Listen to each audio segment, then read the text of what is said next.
All right, well, joining us now from Des Moines is Republican candidate Ben Carson. Dr. Ben Carson, thank you so much for joining us. According to the most recent polls, you're in fourth place. You're still polling in sort of single digits. I'm wondering, what are you telling your supporters today to ensure that when they head to the caucuses, they continue to vote for you? I'm telling them that they have a choice. They can go with politics as usual, or they can go for something that's completely outside of politics. But someone who has spent a lot of time solving complex problems, working with others, has had to make a lot of tough life and death decisions, put together complex teams, and wants to solve this problem.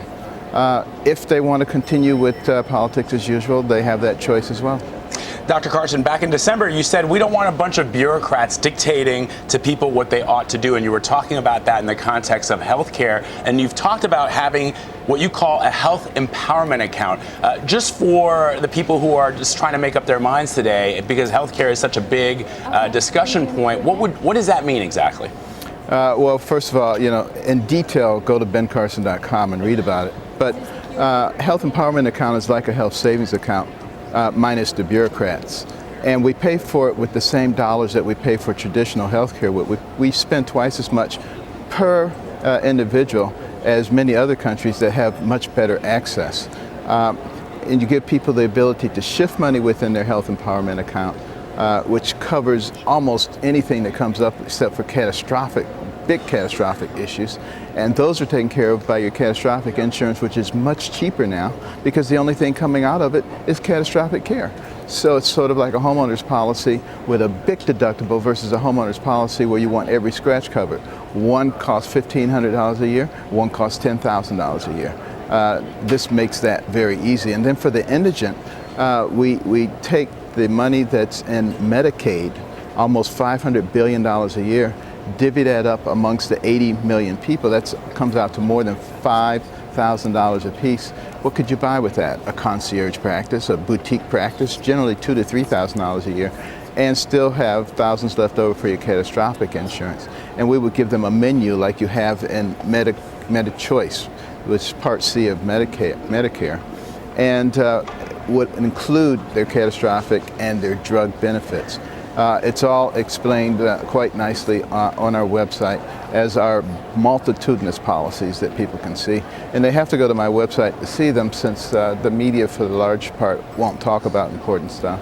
Well, Dr. Carson, let me ask you a question. Right now it looks like Donald Trump and Ted Cruz will be battling it out for first and second place in the Iowa caucuses. You're right now in fourth place behind Marco Rubio. What will be a win for you coming out of these caucuses? Tonight, when everything is wrapped up and all the votes are counted, what are you hoping for? I'm hoping for a result that is better than expectations. And I hope to move up from fourth. I hope to have more than 10% of the votes.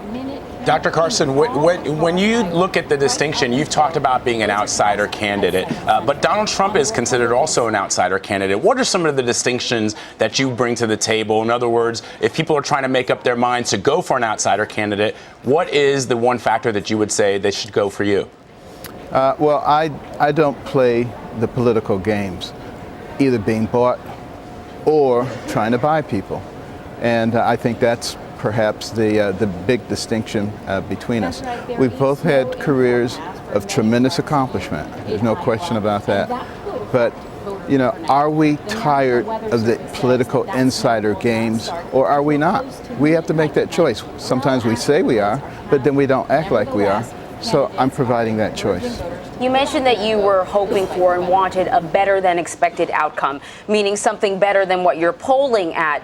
If you don't make it into the top three here, will you move on to New Hampshire, or will you reassess your campaign?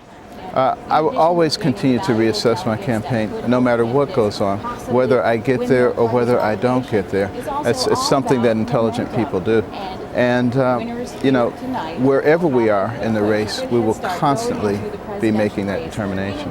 Dr. Carson, back in November, you had 29% support in Iowa. This was considered your state. Now you're about 7%. What do you think has happened in that time? Well, the key things that happened are some terrorist activities, both in Europe and in our country. And a lot of people bought into the ideal that a nice person like me could not be tough. But I would simply say to them, please go back and look at my life, look at my record, look at the accomplishments. You don't have to be a raving, loud person in order to be tough and to be able to accomplish things. Dr. Ben Carson in Des Moines, Iowa, thanks a lot for taking the time out on what is, I'm sure, a very busy day for you. Thank you so much. I appreciate it.